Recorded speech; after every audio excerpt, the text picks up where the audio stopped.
वक्तव्य बताया गया था।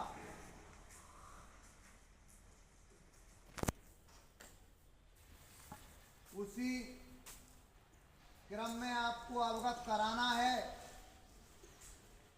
कि आज हमारे देश के प्रथम होम मिनिस्टर, गृह मंत्री सरदार वल्लभ भाई पटेल की जयंती है। जब आपका देश भारत सोने की चिड़िया था तो यह देश आजाद करवाया गया। आजादी की लड़ाई में आपके देश के वीर शहीद हुए। जब आजादी की लड़ाई लड़ते लड़ते कर्मठ, योग्य, जुझारू, देशभक्त किसानों के बेटे बचे और उनमें जो पढ़े लिखे थे, उनमें जो पढ़े लिखे थे, उन लोगों को देश को चलाने की जिम्मेदारी प्रधानमंत्री के रूप में पंडित जवाहरलाल नेहरू जी के साथ आपके देश के प्रथम गृह मंत्री के रूप में सरदार वल्लभ भाई पटेल को जिम्मेदारी दी गई थी। तो गर्दन आगे घुमा के रखे, आगे पीछे न देखे कोई बच्चा। जो एक्टिविटीज गलत करेगा वो स्टेज पर यहाँ बुला दूंगा अध्यापकों के मध्य। दांत मत फाड़े, अपने को सीधा खड़ा हो जा। पिटाई मांग रहा का। तो उसी क्रम में सरदार वल्लभ भाई पटेल को देश का पहला गृह मंत्री के रूप में शपथ दिलाई गई।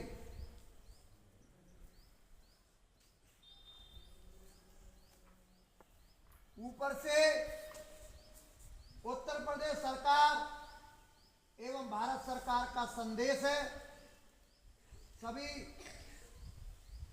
बड़े कॉलेजों में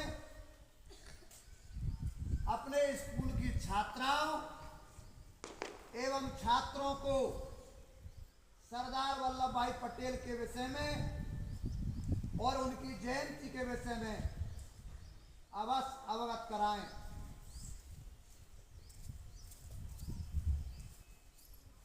जो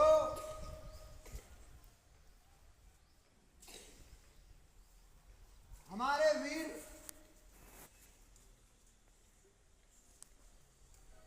शहीद हुए, उनमें सरदार वल्लभ भाई पटेल का भी नाम आता है। और जीके का एक क्वेश्चन है, दुनिया की सबसे बड़ी मूर्ति, दुनिया की सबसे बड़ी मूर्ति गुजरात अहमदाबाद में आपको कई किलोमीटर पहले से ही दिख जाएगी। इतनी बड़ी मूर्ति बनाई गई है सरदार वल्लभ भाई पटेल जी का स्मारक बनाया गया है। ये इस प्रकार की जानकारी आपको देश की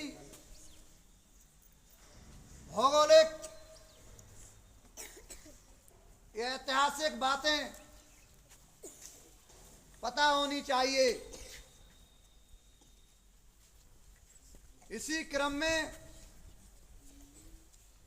ज्यादा वक्त न लेते हुए हमारे अंग्रेजी के वरिष्ठ प्रवक्ता श्रीमान गजेंद्र शर्मा जी गुरुजी से मैं निवेदन करूंगा सरदार वल्लभ भाई पटेल के विषय में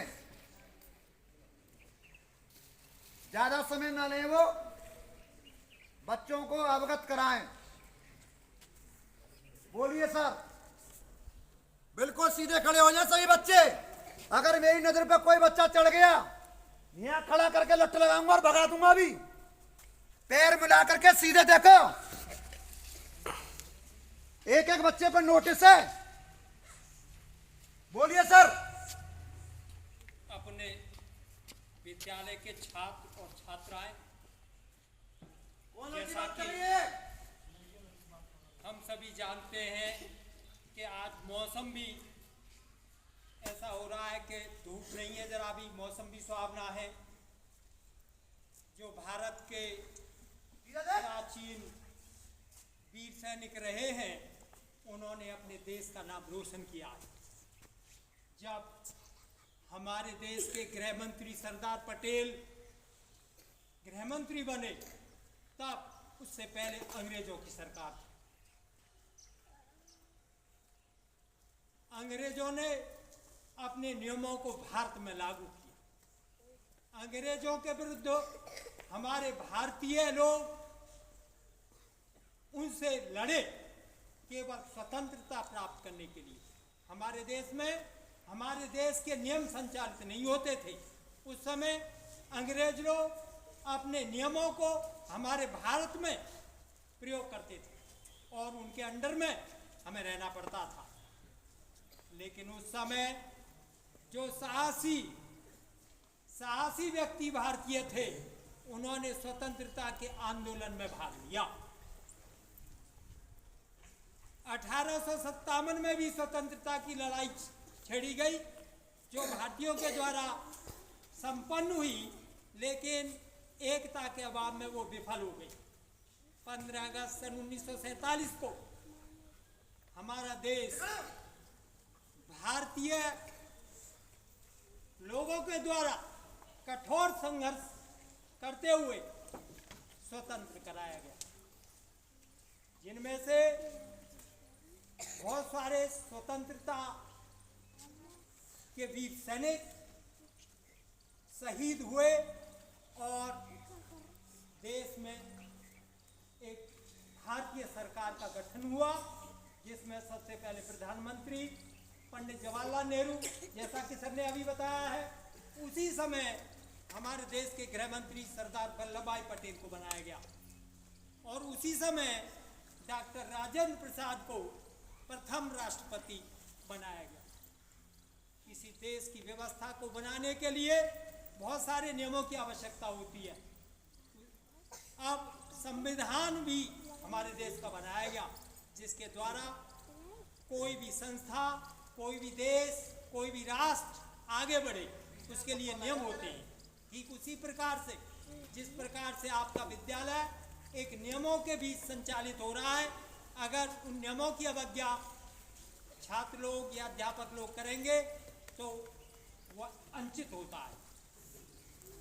तो मैं ज़्यादा कुछ न बोलता हुआ, आज से हम एक नियम और बनाने जा रहे हैं विद्यालय में कि जो बच्चे कक्षा में बात करते हैं, उन्हें 2 टीचर चेक करेंगे कि क्लास में पढ़ते समय कौन कौन बच्चे आपस में बातें करते हैं। वो कल से ही नियम लागू है।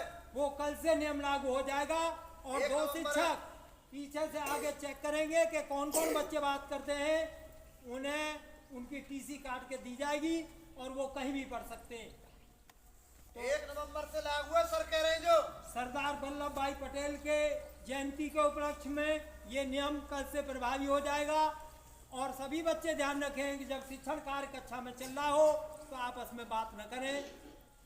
बस मैं ज़्यादा कुछ न कहते हुए इतना ही कहूँगा कि सभी बच्चे मन लगा करके पढ़ें और ध्यान से पढ़ें।